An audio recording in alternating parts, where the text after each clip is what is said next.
Koiba yaba koiruraga hanjinkhibani. Yahaudo thenglap haugali. Kok tai thopagi towel do lengbal du suyali. Makuta coffee cup ama pairaga khabar paduna famliba mapagi nakta prabab changsilaga haire. Lising mga piyo ipa ay shopping chatoyni. Khabar paramba mapado upliba ano marumdagi machada yinglai. Ngangbadi pambana onsinduna tapna haire. Chaybadi natte machabu tathi tathi chaydaba mapani. Nongali paisa numit tari paisa numit khudingi paisa. Ipa ibema nang sibu kamay tawniya. Nupi ama oibagi liri khoididana yum koidana laibagi wakharsu leite hanmalabani ko nang. Karino ipa na haiduba laisabini koininga koi setninga set chaninga cha tawdana leidoiba. Hojikpo hanuan thidawna yum koiraga ipagi lai mayam se kola layu hairo.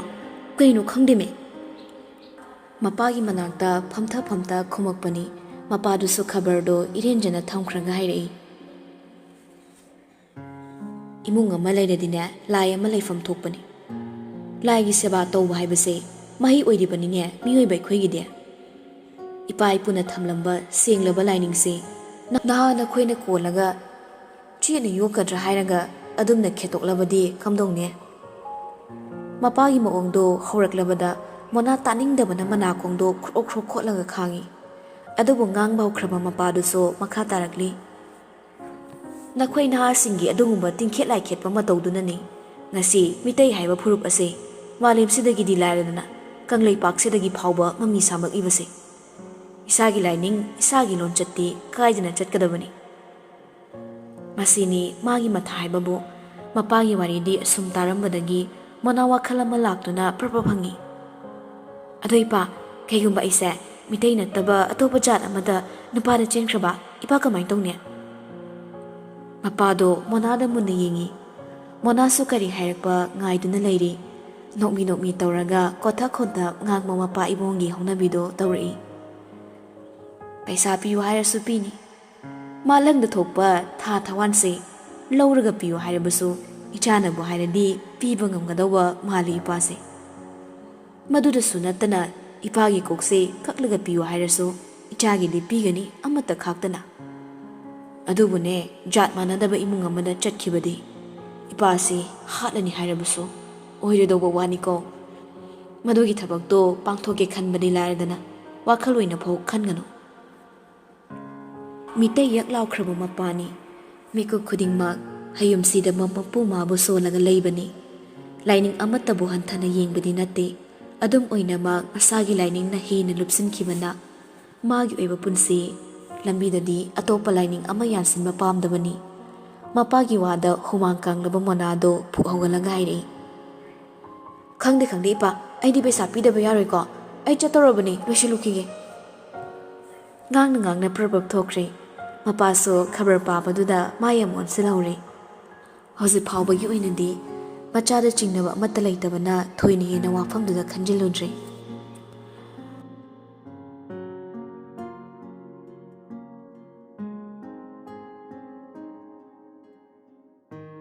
Jennings ki lab technician khara lawbagi order hek thokibanga intern khara lawnaba sem sanarakpani. Hanadagi watana leirabaso laina makhal thorakpana laboratory gi mising hena darkar oirakpani. Nandarasna sanga leiba amadi inakera khunbo oibana tawgeningbada sadekta thongi. Loina na laizgi internso Jennings ta tawnaba semsai. Ahanba numit oibana mabungna thilai. Sinphan manadrabaso laizadi merababu toina uba fanglani khallubada harauzari. Mana pamda tamliba mahisi ngasita mahi charaboi khanjei matomta. Gari park tawramlaga department manung tamna changakpado machan mabung anido machin ngahakta lepte chana yow khanai. Laizana Lom khongtha kawe tamona thangido. Kaino khangdime athuwa kai ingid ira kenta khangdaba yam chawkhataba nupani noise. Dinna tum hek leibado. Angang na machin yam kan brabu mi mamangsida changsaibamdo kaina ba thani. Matam yam wali tamnu dum chalo. Phugani hairakpaduda laizado hut leisilaklaga haire. Phurone se phuro machan mache iban magi nupi phawbada nupa noina khut thabagi rai leite adu khangdro phuba gaina ibunga siminani khangdriye Leo do wangang batankri madugi mahutta prabab changsilaklaga machan gi ngak thidu chapi wadi ngang na makut khuyai duna laisgi marai baktuda khupkapi ma kapsinlaga hairi tumina inaro nangido yam watli ngang na laisabo mangang chaplanga mafam mada chinglaga puri amaduso machin bu thibo magi thokpa pangang da ngang nga thadok na mo nei ani duna ina lakpada room amada leplare Kadu hek yobaga Leo ngak thi chaplamba machando thador iphat Chokri amada famlaga extra film ama paikhatna yenglama nupa so ani do yengle Mana yengna Leo changsilaklaga maira bagi mayok na ba chokri do da phamthare Angang thilakpani moi intern kangu do ngasi de horani khara yengo mase sono me chuchura dana ko akhoi mayam ne sana tawbusida mi tina ba yadrabani Robert boy makhoi mamang hairabadi aduk thina su ikairoi mairabana mamitu ankhatlaga mabu yenglakpada hine ikaikre mabungda mamitu paini yenglaga khangi ngaksam du kaidore mairabana khangang hanglakpada laisa gyan lai mangak tu haifet paiduni yengi makutta pairakpa phone duda amuk thangatlaga yengmada ure liona chaptuna purakpagi ingangang libado sensitive ka hin oiba skin oibana aduk thina sungang bani matawda laizamagi machingdo haraktuna phamliba Leogi masamdo pairaga chingi aigi khori singo nangna na tra yam tuna singo aigi khori singo Leo mamit usilaga lauri sire ne hingjawi macha sidi thado uni nangbo kisu tawreba phasakini haibani sana asuk thina ganglaga kaide phabano nang aibu hatke tawba natra nang oina siro nupi do khutha ba yade haibana natra Aigi khorisi singothuna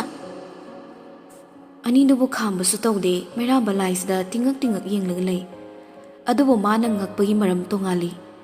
laisi ahong balai taba matawduna ningsinlubada ngasi maksu tu chimkiba wado ningsinglai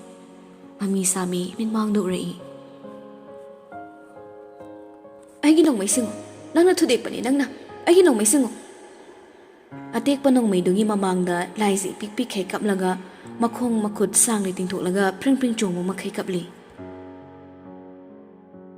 yausang matam oibana sanapot amamang paine duna cheng chongduna sanaba matamni mamanabi singna life adibi sanarido yaudaba makhai mabung singna nongmai kapna bi sanabado yauribani laiza adubu laizana namduna asumak leibana boina magi nongmaido lona thudik lambani madubu kibadagi ahumduni lotkrabani aduga karisu khangjadaba mairabada tahore laizana kapambaduda mairaba tawphom khangda kapai changsilaklaga laizaki mapido makhut machaduna taithokpi kapkano sana aigiso mayam lai pabung dairanga nangi phasabale hange marai sangkraba nupini kapna mairabada onsilaklaga migi sitnana hatuna lakliba masamdo lamlaga phoidatli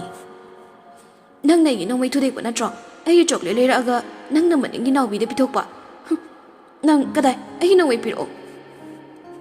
ngang na nong mai da murak munna bo narakli matawduda mera basu kapli tori ai nong mai ne logono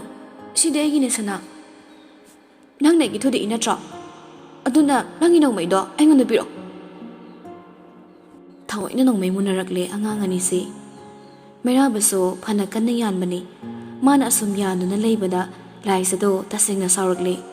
kapli nongmai yanuna mangolom da changsilakliba maira bagi mamai duda changsilaga tin chabagi machi phibam taduna horiba mayaduna tikhatan chikthali chaina duna maira ba makhut thadorakle aduk thina chikpana I makup thokpa horakle nongmai ga kawkhiduna maira bado wawa kapthorakle adubu laisade kapliba maira bado hanna yenglamda nongmai du konduna manungda ting chensinkre mana ngamlabani matagom phazai haiduna so nushi haiduna so chaina phawi haiduna so haukhibado ningsingdaba ngamba kana leramgani ningsinglubada mairaban momo noglei mana noklido liona hora male sarong lauri ꯅꯆꯟꯅꯨꯄꯤ ꯍꯤꯡꯆꯥꯕꯤꯁꯤꯅ ꯑꯩ ꯐꯨꯔꯤꯁꯦ ꯈꯥꯝꯒꯦꯗꯤ ꯍꯥꯏꯗꯤ ꯅꯣꯛꯇꯅ ꯂꯩꯕꯅꯤ ꯃꯅ ꯍꯧꯖꯤꯛꯇ ꯒ꯭ꯌꯥꯟ ꯂꯥꯛꯏ ꯃꯩꯔꯥꯕꯗꯣ ꯑꯗꯨꯕꯨ ꯃꯥꯅ ꯌꯦꯡꯂꯛꯄꯗ ꯑꯅꯤꯗꯨ ꯈꯠꯅꯕ ꯂꯣꯏꯔꯝꯂꯦ ꯂꯥꯏꯖꯅ ꯐꯣꯏꯔꯝꯕꯒꯤ ꯏꯐꯥ ꯐꯥꯕ ꯃꯁꯝꯗꯣ ꯁꯦꯝꯖꯤꯟꯅ ꯂꯤꯑꯣꯁꯨ ꯍꯧꯒꯠꯂꯛꯂꯦ ꯑꯩ ꯊꯕꯛ ꯃꯐꯝ ꯈꯔ ꯆꯠꯇꯣꯏꯅꯤ ꯍꯟꯅꯕ ꯇꯧꯔꯒꯦ ꯃꯩꯔꯥꯕ ꯑꯩꯅ ꯍꯟꯖꯤꯟ ꯍꯥꯏꯔꯤꯁꯤꯅꯤ ꯁꯤ ꯑꯉꯥꯡꯁꯦ ꯍꯥꯏꯐꯦꯠ ꯁꯦꯟꯅꯧ ꯁꯦꯔꯥꯟ ꯇꯨꯔꯥꯟ ꯌꯥꯝ ꯇꯧꯕꯅꯤꯀꯣ ꯑꯩ ꯈꯪꯗꯅ ꯏꯔꯥꯡꯒ ꯇꯧꯔꯝꯃꯕ ꯍꯥꯠꯇꯣꯛꯀꯗꯕꯅꯤ ꯃꯥ ꯉꯥꯔꯤ ꯍꯨꯔꯥꯟꯗꯨꯅ ꯆꯥꯔꯨꯔꯕ ꯃꯄꯨꯒꯤ ꯑꯆꯥꯟꯕ ꯍꯧꯗꯣꯡꯗꯨꯗ ꯉꯥꯔꯤ ꯌꯦꯡꯂꯝꯃꯨ ꯇꯥꯛꯄꯤꯔꯛꯂꯦ ꯍꯨꯔꯥꯜꯂꯨꯕ ꯀꯧꯕꯅ ꯅꯨꯄꯥꯁꯨ ꯅꯨꯄꯤꯁꯨ ꯈꯧꯇꯛ ꯆꯥꯏ ꯑꯗꯨꯕꯨ ꯃꯩꯔꯥꯕꯅ ꯆꯝꯊꯣꯛꯅ ꯈꯨꯝꯃꯤ ꯗꯤꯄꯥꯔꯠꯃꯦꯟꯗꯣ ꯑꯩꯒ ꯆꯪꯃꯤꯟꯅꯔꯒꯦ ꯑꯩ ꯊꯕꯛ ꯈꯔ ꯋꯥꯠꯂꯤ ꯂꯤꯑꯣꯁꯨ ꯃꯩꯔꯥꯕꯒꯤ ꯃꯥꯡꯗ ꯆꯦ ꯈꯔ ꯂꯩꯔꯤꯕꯗꯨ ꯎꯏ ꯃꯆꯟꯗ ꯑꯃꯨꯛ ꯑꯣꯟꯁꯤꯜꯂꯒ ꯄꯩꯔꯞ ꯌꯦꯡꯉꯤ ꯑꯃꯗꯨꯁꯨ ꯁꯨꯒꯠꯂꯤ ꯂꯝ ꯍꯦꯟꯅꯨꯀꯣ ꯆꯩ ꯆꯥꯅꯤ ꯙꯞ ꯀꯟꯖꯕ ꯃꯕꯨꯡꯅꯤ ꯙꯞ ꯈꯛꯇꯅꯤ ꯃꯆꯟꯒꯤ ꯃꯇꯨ ꯅꯥꯝꯃ ꯁꯣꯛꯄ ꯉꯝꯖꯕ ꯅꯠꯇꯦ ꯃꯥꯅ ꯈꯖꯤꯛꯇꯪ ꯍꯧꯔꯨꯕꯗ ꯃꯆꯟ ꯍꯤꯡꯆꯥꯕꯤꯁꯤꯅ ꯑꯣꯟꯁꯤꯟ ꯐꯨꯕꯤꯔꯤꯕꯅꯤ ꯉꯁꯤꯃꯛꯁꯨ ꯑꯗꯨꯝ ꯃꯉꯥꯏ ꯂꯤꯑꯣꯁꯨ ꯃꯩꯔꯥꯕ ꯂꯩ ꯈꯪꯕꯅ ꯏꯔꯥꯏ ꯂꯥꯏꯅ ꯊꯕꯛ ꯆꯠꯀꯅꯤ ꯍꯥꯏꯗꯨꯅ ꯀꯥꯗꯨꯗꯒꯤ ꯄ꯭ꯔꯞ ꯊꯣꯔꯛꯈ꯭ꯔꯦ ꯏꯆꯤꯛ ꯍꯧꯔꯦ ꯔꯣꯕꯠ ꯑꯣꯏꯔꯕꯗꯤ ꯌꯥ ꯂꯥꯡꯗꯨꯅ ꯋꯥꯔꯤ ꯁꯥꯒꯗꯕꯅꯤ ꯃꯩꯔꯥꯕ ꯑꯣꯏꯕꯅ ꯂꯥꯏꯖ ꯇꯨꯝꯄꯛꯅ ꯂꯦꯞꯂꯒ ꯂꯩ ꯑꯗꯨꯝꯅ ꯂꯩꯔꯤꯉꯩ ꯆꯩꯔꯛꯇꯨꯗ ꯐꯝꯂꯝꯕ ꯅꯨꯄꯥꯗꯣ ꯍꯧꯒꯠꯂꯛꯂꯦ ꯃꯅꯥꯛꯇ ꯆꯪꯁꯤꯜꯂꯛꯂꯒ ꯋꯥꯗꯤ ꯉꯥꯡꯗ ꯃꯈꯨꯠꯇꯣ ꯇꯞꯅ ꯄꯥꯏꯗꯨꯅ ꯐꯝꯐꯝ ꯂꯩꯔꯤꯕ ꯗꯨꯇꯥꯅ ꯆꯤꯡꯂꯒ ꯄꯨꯏ ꯒꯕꯔꯅꯔꯒꯤ ꯃꯆꯥꯅꯤ ꯃꯩꯔꯥꯕꯅ ꯃꯃꯥꯒꯤ ꯁꯛꯇꯤ ꯁꯤꯖꯤꯟꯅꯔꯒ ꯍꯤꯡꯕ ꯄꯨꯟꯁꯤ ꯄꯥꯝꯗꯦ ꯃꯗꯨ ꯍꯥꯏꯗꯨꯅꯁꯨ ꯃꯐꯝ ꯈꯨꯗꯤꯡꯒꯤ ꯃꯃꯥꯒꯤ ꯃꯤꯡꯗ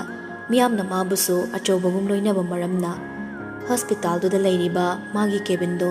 ꯊꯣꯏꯗꯣꯛꯅ ꯇꯅꯥꯜꯂꯤ ꯐꯅꯌꯥꯝꯁꯨ ꯆꯥꯎꯔꯤ ꯋꯥ ꯉꯥꯡꯗꯕ ꯃꯥꯒꯤ ꯃꯇꯧꯗꯣ ꯏꯜꯂꯤ ꯑꯗꯨꯃꯛ ꯅꯨꯄꯤꯗꯨꯁꯨ ꯅꯥꯀꯟꯒꯤ ꯇꯦꯕꯜꯗꯨꯗ ꯂꯩꯔꯤꯕ ꯐꯥꯔꯁ ꯑꯦꯗ ꯕꯣꯛꯁꯇꯨ ꯂꯧꯔꯒ ꯍꯥꯡꯗꯨꯅ ꯖꯦꯜ ꯑꯃ ꯂꯧꯊꯣꯛꯈꯤꯕꯗꯣ ꯃꯃꯤꯠꯅ ꯇꯥꯟꯅꯗꯨꯅ ꯌꯦꯡꯂꯨꯏ ꯌꯦꯡꯅ ꯐꯝꯂꯤꯕ ꯃꯥꯒꯤ ꯃꯃꯥꯡꯗ ꯈꯨꯗꯛ ꯀꯨꯟꯊꯔꯛꯇꯨꯅ ꯖꯦꯜꯗꯣ ꯇꯩꯅꯕ ꯍꯣꯠꯅꯔꯛꯂꯦ ꯉꯛꯁꯝꯗ ꯂꯩꯔꯤꯕ ꯃꯁꯝꯗꯣ ꯇꯞꯅ ꯍꯥꯏꯗꯣꯛꯄꯤꯔꯒ ꯅꯪꯁꯤꯕꯨ ꯀꯩꯅꯣ ꯌꯥꯝꯕꯨꯡ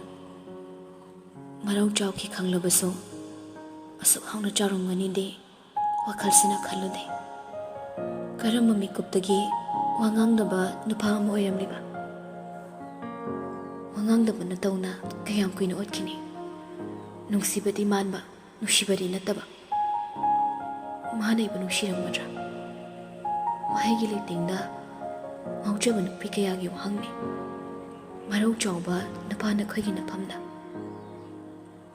ꯋꯥꯈꯜꯅ ꯃꯊꯟꯗ ꯁꯣꯟꯖꯕꯅꯤ ꯑꯗꯨꯕꯨ ꯉꯛꯁꯝꯗꯣ ꯃꯩꯅ ꯆꯥꯛꯄꯒꯨꯝꯅ ꯐꯣꯡ ꯁꯥꯔꯛꯄꯗꯨꯗ ꯂꯥꯏꯖꯗꯣ ꯈꯪꯄ꯭ꯔꯦꯛ ꯈꯪꯂꯗꯨꯅ ꯂꯩꯔꯤꯕ ꯖꯦꯜꯗꯣ ꯃꯈꯨꯠꯅ ꯐꯠ ꯀꯟꯊꯣꯛꯂꯒ ꯂꯥꯎꯔꯛꯏ ꯉꯥꯎꯕ꯭ꯔꯥ ꯌꯥꯝꯕꯣ ꯃꯤꯒꯤ ꯈꯧꯔꯤꯗ ꯃꯩꯇꯥꯟ ꯇꯩꯔꯤꯁꯦ ꯀꯩꯒꯤꯅꯣ ꯍꯥꯠꯂꯒꯦ ꯍꯥꯏꯔꯣ ꯁꯞꯇ꯭ꯔꯗꯨꯗ ꯅꯨꯄꯥꯗꯣ ꯈꯪꯂꯕꯅꯤ ꯑꯗꯨꯕꯨ ꯐꯥꯊꯔꯒ ꯂꯥꯏꯖꯒꯤ ꯃꯈꯨꯠꯇꯣ ꯐꯥꯔꯒ ꯍꯥꯏꯔꯛꯏ ꯁꯥꯔꯤꯁꯦ ꯐꯗꯣꯏꯅꯤ ꯇꯩꯊꯣꯛꯀꯅꯨ ꯁꯅꯥ ꯀꯌꯥꯝ ꯊꯤꯅ ꯆꯞꯂꯕꯅꯣ ꯌꯦꯡꯉꯨꯅꯁꯦ ꯉꯥꯡꯅ ꯃꯩꯔꯥꯕ ꯂꯁꯤꯡ ꯑꯃ ꯄꯥꯏꯔꯒ ꯖꯦꯜ ꯇꯩꯈꯤꯕ ꯃꯈꯨꯠꯇꯣ ꯇꯞꯅ ꯇꯩꯊꯣꯛꯄꯤꯔꯛꯏ ꯅꯨꯡꯁꯤꯗꯕꯁꯨ ꯃꯥꯜꯂꯤ ꯑꯃꯨꯛꯁꯨ ꯂꯨꯅꯁꯨ ꯇꯧꯔꯤꯕ ꯀꯞꯀꯟꯕꯤ ꯃꯥꯒꯤ ꯍꯧꯅꯕ ꯃꯄꯤ ꯑꯃꯨꯛ ꯅꯧꯊꯔꯛꯂꯤ ꯑꯗꯨꯕꯨ ꯄꯤꯔꯥꯡꯅ ꯍꯟꯖꯤꯟ ꯆꯥꯝꯗꯨꯅ ꯃꯨꯊꯠꯂꯕꯁꯨ ꯀꯣꯛꯂꯔꯣꯏꯗꯕ ꯂꯩꯏ ꯑꯃ ꯃꯥꯒꯤ ꯌꯥꯝꯕꯨꯡꯅ ꯆꯤꯡꯈꯤꯕꯅ ꯎꯄꯥꯏꯗꯤ ꯂꯩꯔꯔꯣꯏ ꯉꯥꯏꯍꯥꯛ ꯁꯨꯝ ꯌꯦꯡꯂꯝꯂꯒ ꯍꯥꯏꯔꯛꯏ ꯇꯞꯅ ꯂꯨꯍꯣꯡꯒꯅꯤ ꯍꯥꯏꯕꯗꯣ ꯀꯔꯝ ꯀꯥꯟꯗꯅꯣ ꯌꯥꯝꯕꯨꯡ ꯅꯨꯃꯤꯠ ꯂꯦꯞꯄꯕ ꯃꯩꯔꯥꯕ ꯅꯣꯛꯅ ꯈꯨꯝꯂꯛꯏ ꯏꯔꯥꯏ ꯂꯥꯏꯅ ꯂꯦꯞꯂꯅꯤ ꯑꯗꯨꯕꯨ ꯃꯇꯝ ꯂꯦꯞꯄꯒꯤ ꯆꯠꯅꯕꯤꯗꯣ ꯑꯍꯜꯁꯤꯡꯒꯤ ꯋꯥꯅꯤꯗ ꯀꯨꯊꯤ ꯄꯨꯔꯒ ꯆꯠꯂꯒ ꯑꯐꯕ ꯅꯨꯃꯤꯠ ꯃꯇꯝ ꯆꯍꯤꯅ ꯆꯤꯡꯕꯗꯣ ꯌꯦꯡꯂꯒ ꯂꯦꯞꯀꯗꯕꯅꯤ ꯅꯨꯃꯤꯠ ꯂꯦꯞꯄ ꯍꯥꯏꯗꯨꯗꯤ ꯈꯪꯂꯝꯃꯣꯏ ꯈꯟꯅ ꯁꯟꯗꯣꯛꯅ ꯇꯥꯛꯄꯅꯤ ꯇꯁꯦꯡꯅꯁꯨ ꯈꯪꯗꯦ ꯑꯃꯔꯣꯝꯗ ꯂꯤꯟꯗꯥꯒ ꯂꯥꯏꯖꯒ ꯌꯦꯡꯅꯔꯨꯕꯗ ꯋꯥꯈꯜ ꯂꯩꯕ ꯍꯧꯅꯕ ꯈꯪꯕꯗꯤ ꯂꯤꯟꯗꯥꯅ ꯌꯥꯝꯅ ꯍꯦꯜꯂꯤ ꯃꯩꯔꯥꯕꯒꯤ ꯋꯥ ꯉꯥꯡꯗꯕ ꯃꯇꯧ ꯑꯗꯣ ꯂꯤꯟꯗꯥꯒꯤ ꯑꯣꯏꯅꯗꯤ ꯑꯀꯥꯏꯕ ꯂꯩꯇꯦ ꯑꯗꯨꯕꯨ ꯃꯇꯝ ꯄꯨꯝꯅꯃꯛꯇ ꯂꯥꯏꯖꯒꯤ ꯃꯐꯝꯗꯗꯤ ꯁꯟꯗꯣꯛꯅ ꯇꯥꯛꯄ ꯆꯪꯕꯅ ꯃꯩꯔꯥꯕꯅ ꯋꯥ ꯇꯣꯏꯅ ꯉꯥꯡꯕꯒꯤ ꯃꯆꯥꯛ ꯑꯣꯏ ꯑꯗꯣ ꯌꯥꯝꯕꯣ ꯅꯪ ꯅꯨꯄꯤꯗꯣ ꯅꯨꯡꯁꯤꯕ꯭ꯔꯥ ꯆꯤꯝꯕꯥꯜ ꯊꯣꯛꯅ ꯈꯨꯝꯃꯛꯇꯦ ꯑꯗꯨꯕꯨ ꯃꯀꯣꯛꯇꯨ ꯇꯞꯅ ꯅꯣꯝꯂꯒ ꯋꯥꯍꯩꯗꯨꯒꯤ ꯄꯣꯖꯤꯇꯤꯚ ꯔꯦꯁꯄꯣꯟꯁ ꯑꯃ ꯄꯤꯔꯛꯏ ꯅꯨꯡꯁꯤ ꯍꯥꯏꯕꯒꯨꯝꯅ ꯃꯤꯀꯨꯞꯁꯤꯗ ꯊꯃꯣꯏꯗ ꯑꯃꯨꯛ ꯀꯥꯏꯔꯔꯦ ꯆꯍꯤ 3ꯒꯤ ꯃꯃꯥꯡꯗ ꯀꯥꯏꯈꯤꯕꯒꯤ ꯆꯩꯅꯥꯗꯨꯃꯛ ꯌꯧꯗ꯭ꯔꯕꯁꯨ ꯇꯣꯉꯥꯟꯕ ꯃꯔꯝ ꯑꯃꯗ ꯀꯥꯏꯔꯤ ꯑꯗꯨꯕꯨ ꯃꯥꯁꯨ ꯑꯅꯝ ꯀꯜꯂꯤ ꯄꯥꯈꯨꯝ ꯄꯥꯝꯂꯤ ꯄꯥꯈꯨꯝ ꯐꯪꯗ꯭ꯔꯤ ꯐꯥꯎꯕ ꯃꯩꯔꯥꯕꯒꯤ ꯄꯨꯟꯁꯤꯗ ꯕꯩꯔꯤ ꯑꯣꯏꯅ ꯌꯦꯠꯀꯦ ꯍꯥꯏꯗꯨꯅ ꯆꯞ ꯌꯨꯡꯅ ꯂꯦꯞꯄꯤ ꯋꯥꯈꯜꯗ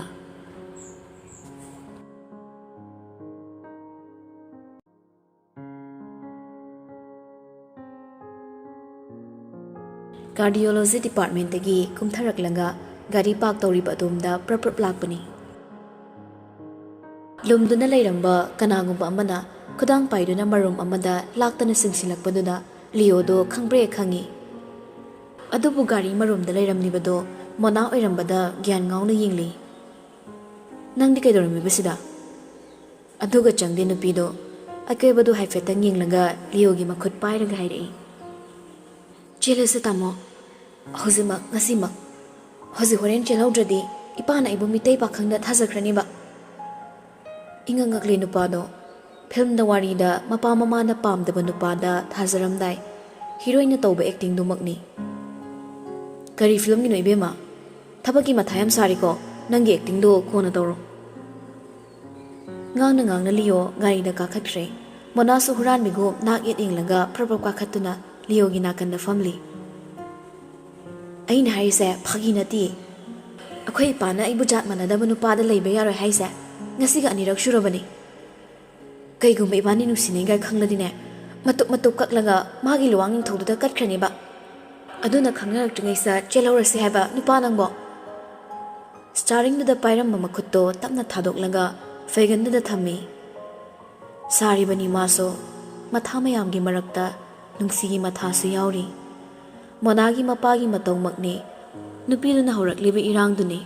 ꯋꯥꯈꯜ ꯉꯥꯛ ꯈꯜꯂꯦ ꯍꯥꯏꯔꯒ ꯇꯞꯅ ꯊꯦꯝꯖꯤꯜꯂꯤ ꯃꯇꯝ ꯈꯔ ꯂꯩꯈꯤꯁꯤ ꯀꯩꯗꯧꯔꯒꯦ ꯅꯪ ꯑꯉꯥꯡ ꯑꯣꯏꯔꯤ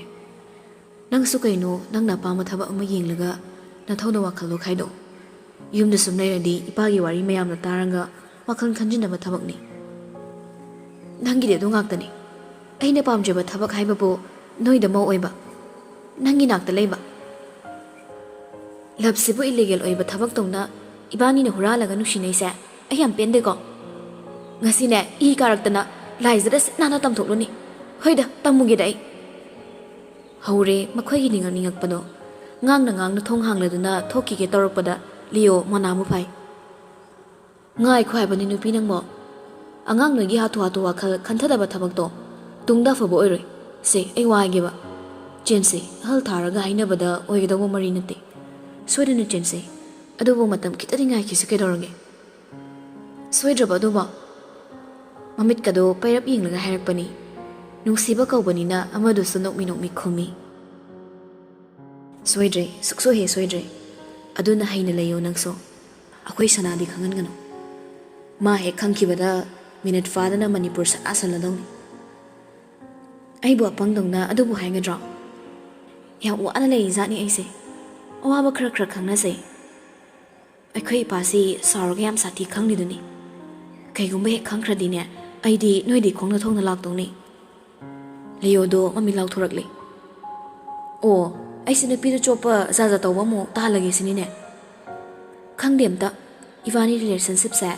ꯂꯣꯏꯅꯝꯅꯃꯤꯀꯣ ꯒ꯭ꯌꯥꯟ ꯇꯥꯅꯁꯤ ꯅꯨꯄꯥꯗꯣ ꯑꯃꯨꯛ ꯅꯣꯛꯊꯣꯔꯛꯂꯤ ꯑꯇꯩ ꯂꯥꯏꯔꯤ ꯅꯪꯕꯨ ꯀꯅꯥꯒ ꯂꯥꯛꯀꯦ ꯁꯅꯥꯗ ꯑꯩꯅ ꯊꯤꯜꯂꯛꯄꯅꯤ ꯎꯅꯔꯨꯒꯦꯔꯣ ꯑꯩꯅ ꯃꯩꯔꯥꯕꯒꯤ ꯅꯥꯛꯇ ꯊꯜꯂꯝꯕꯅꯤ ꯀꯔꯤ ꯌꯥꯝꯕꯨꯡꯒꯤ ꯅꯥꯛꯇ ꯃꯣꯅꯥꯅ ꯃꯃꯤꯠꯀ ꯂꯥꯎꯊꯣꯔꯛꯄꯗꯨꯗ ꯂꯤꯑꯣ ꯀꯔꯤꯅꯣ ꯈꯜꯂꯤ ꯅꯨꯄꯥꯗꯨꯒꯤ ꯈꯟꯖꯥꯟꯅꯕ ꯃꯇꯧꯗ ꯃꯣꯅꯥꯁꯨ ꯀꯩꯁꯨ ꯇꯧꯗꯕ ꯁꯥꯔꯒ ꯌꯥꯔꯦꯗ ꯎꯅꯔꯔꯣꯏ ꯅꯪꯅ ꯃꯥ ꯊꯤꯟꯒꯅꯤ ꯈꯪꯕꯒꯤ ꯑꯩꯗꯤ ꯅꯪ ꯂꯨꯝꯕ ꯂꯥꯛꯄꯅꯤ ꯒꯥꯔꯤꯒ ꯄꯨꯔꯛꯇꯦꯅ ꯑꯣꯇꯣꯗ ꯂꯥꯛꯏꯅꯤ ꯊꯤꯜꯂꯝꯃꯨ ꯃꯅꯝ ꯍꯩꯖꯤꯜꯂꯛꯄꯗꯨꯗ ꯁꯥꯟꯅꯔꯝꯕ ꯋꯥꯔꯤꯒ ꯀꯥꯎꯈ꯭ꯔꯦ ꯒ꯭ꯌꯥꯟ ꯇꯥꯔꯦ ꯍꯥꯏꯕꯒꯣ ꯃꯉꯛꯇꯨ ꯅꯣꯝꯂꯒ ꯒꯥꯔꯤ ꯁ꯭ꯇꯥꯔꯠ ꯇꯧꯕ ꯍꯧꯏ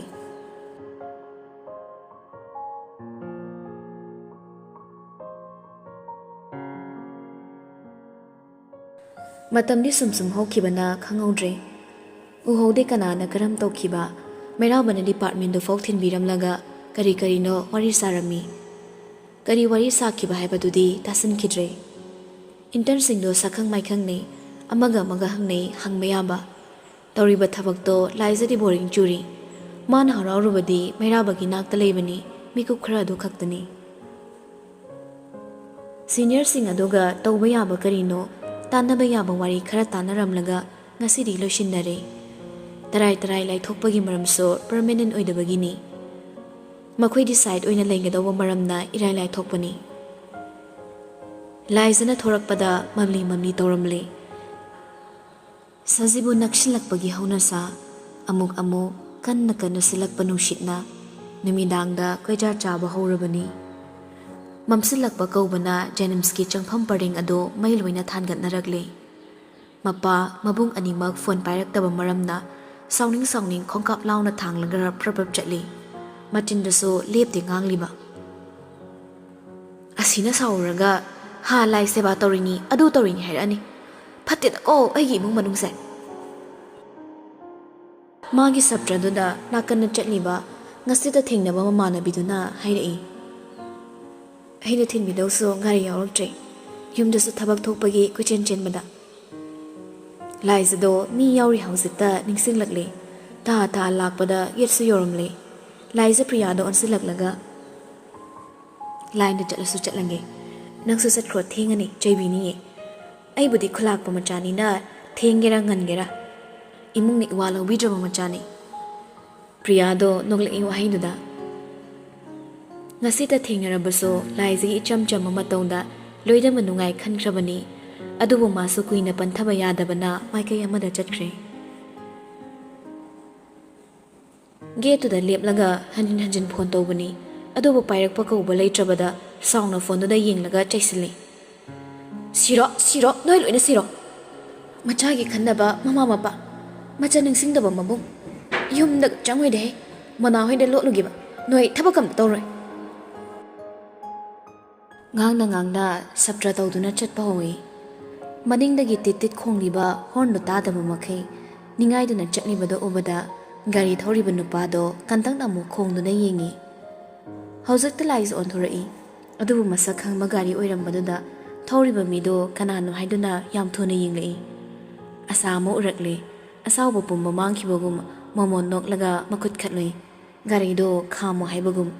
ꯑꯗꯨꯕꯨ ꯅꯨꯄꯥꯗꯣ ꯃꯤꯆꯤꯅꯐꯥꯎ ꯌꯦꯡꯂꯝꯗ ꯏꯔꯦꯟꯖꯅ ꯊꯩꯔꯒ ꯊꯧꯈ꯭ꯔꯦ꯫ ꯃꯇꯧꯗꯣ ꯆꯥꯛꯄꯗꯒꯤ ꯍꯦꯟꯅ ꯆꯥꯛꯄ ꯑꯣꯏꯈ꯭ꯔꯦ꯫ ꯇꯣꯡꯂꯤꯕ ꯈꯣꯡꯎꯞꯇꯣ ꯂꯧꯊꯣꯛꯂꯒ ꯂꯥꯛꯇꯅ ꯂꯪꯅꯤꯡꯕ ꯍꯥꯏꯗꯨ ꯍꯦꯛ ꯌꯧꯕ ꯃꯈꯩ ꯁꯥꯎꯏ꯫ ꯚꯦꯠ ꯃꯀꯣꯛ ꯅꯪ ꯃꯀꯣꯛꯅꯦ ꯅꯪꯅ ꯃꯀꯣꯛ ꯃꯇꯝ ꯂꯣꯏꯕ ꯃꯥꯟꯅꯩ ꯈꯪꯂꯤ ꯄꯣꯠꯅꯤ꯫ ꯊꯤꯟꯕꯤꯒꯦꯒ ꯍꯥꯏꯗꯦꯕ ꯉꯁꯥꯏꯅ ꯑꯐꯕ ꯁꯥꯗꯅ ꯑꯃꯨꯛ ꯇꯣꯏꯕ ꯇꯧꯁꯤꯟꯅꯕ ꯗꯥꯛꯇ꯭ꯔꯥ ꯃꯕꯨꯛ ꯐꯠꯇꯕ ꯑꯐꯕ ꯁꯥꯖꯤꯟꯅꯕ ꯗꯥꯛꯇ꯭ꯔꯥ꯫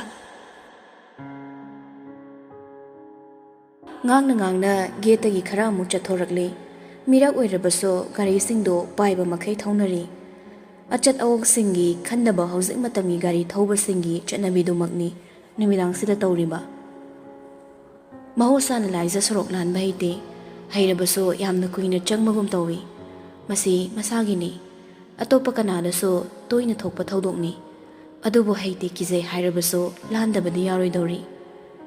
ꯃꯌꯨꯝꯒꯤ ꯂꯝꯕꯤꯗꯤ ꯂꯥꯟꯊꯣꯛꯂꯒ ꯂꯩꯕꯅ꯫ ꯃꯊꯥ ꯁꯥꯅ ꯅꯥꯛ ꯌꯦꯡꯉꯤ ꯅꯨꯄꯤꯗꯣ꯫ ꯒꯥꯔꯤ ꯊꯧꯗꯨꯅ ꯆꯠꯈ꯭ꯔꯕ ꯃꯩꯔꯥꯕꯕꯨꯗꯤ ꯍꯟꯅ ꯌꯦꯡꯂꯨꯗ꯭ꯔꯦ ꯃꯍꯥꯛꯅ꯫ ꯅꯨꯄꯥꯗꯨꯒꯤ ꯃꯇꯧꯗꯣ ꯈꯪꯕꯅ ꯑꯣꯏ ꯌꯦꯠ ꯑꯃꯨꯛ ꯌꯦꯡꯉꯤ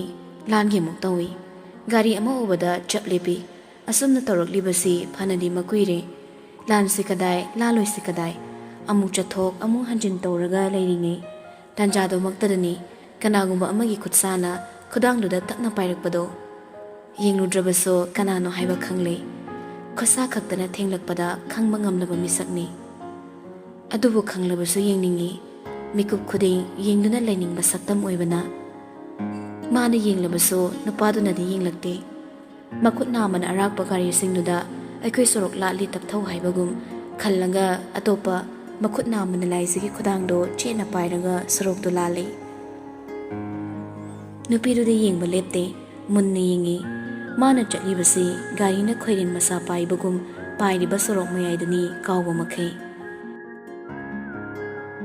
ꯆꯤꯡꯗꯨꯅ ꯂꯥꯜꯂꯛꯄꯅ ꯋꯥꯡꯃ ꯌꯧꯔꯛꯂꯦ꯫ ꯍꯧꯖꯤꯛꯁꯨ ꯅꯨꯄꯥꯗꯣ ꯀꯔꯤꯁꯨ ꯍꯥꯏꯔꯝꯗꯦ꯫ ꯅꯪꯒꯤ ꯄꯟꯊꯨꯡꯐꯝ ꯌꯧꯔꯦ ꯃꯇꯥꯒꯨꯝ ꯂꯥꯏꯖꯒꯤ ꯃꯈꯨꯠꯇꯣ ꯐꯠ ꯊꯥꯗꯣꯛꯂꯒ ꯃꯥꯒꯤ ꯒꯥꯔꯤ ꯈꯥꯝꯂꯤꯕ ꯑꯗꯣꯝꯗ ꯆꯠꯈꯤꯒꯦ ꯇꯧꯏ꯫ ꯂꯥꯏꯖꯅ ꯀꯧꯒꯦ ꯍꯥꯏꯗꯨꯅ चिंबाल हेक कांगमगा मनिंगदगी खंजेल अमना लाइज नत्रो मैराबुबु कौगे तौरमदो खंजेलदगी माइकेद ओइने यिंगलई माइके अमदा चटखिबा नुपादोसो खोंथांग चपलेपी रॉकीदी तसेंगना ओइरमदुदा हराउना नुई कइनो याम थाजदी करम काना थोरके हॉस्पिटल मना लेरमिसिना कनाना बा यौरंगे आई रिसर्च किदो जेनिम्स तो ओइना तारे नथंदो ओइरदी थिनमेरमेगेदना होंबा नाइदबा मीगी मंगुनसु लई हाइबदो अचुम्बमकनी हानसु फरक यामना ताबा पंगांग नंगांग रॉकीगी चटनबिदो होंगलमद्री जैसु फनन चाख्री अदुबु ngasisu लाइजबो उबदा हराव हराव कौरी अदुम ओइनमक हौखिबा वारीनी हौखिबा वारीदा कनाना असुम कुंदुना लेइनदुना लाइजा हिनबा खंदना ममोनोकना खुम्मी करम बहाना पाखुम पिदोइनो खंग्रेदा अदो हजे हजेकी ओइबा याम थोकमोंग साबा मथायम सारिबा अमो हाइरगे तामबसु बाबासु फोन पाइदी युमफाउदा थिलमो इराय लाइने हाइदोरकलिदो रॉकीगी मफमददी स्वर्ग खुदना लांबा फंगबगुम थोखरे मया हिगतलंगा पाखुम पिजगी खनबनी अदुबु मी अमा चंगसलकपगी साहोमदा कनानो यिंगलुई मैराबु ओइरमदा रॉकीदो खंग्प्रे खंगी हौनरुबा तौदा पिसुमदा फोटखिबगी लैरिबा दाखफम मतेक्तुदा मखुदना खंपाइ पैसली लाइसदे इंगाव ngawri बुट प्रेट कुमना फुटका पंगफाव फावसनबा मिटमांगदा चप चप लेप्तुना लेरमबा नुपादोगी मतौदा मैराबसु होय माइ हाइदा अनिदुगी मनाक्ता लेप्ले हायरंगा मखुद अनीना खंगाव पॉकेट नामा नामदा इरेंजना होमलगा हायरई रॉकीदा मुन्ना यिंगलगा दाफम को ओमद्रेना रॉकी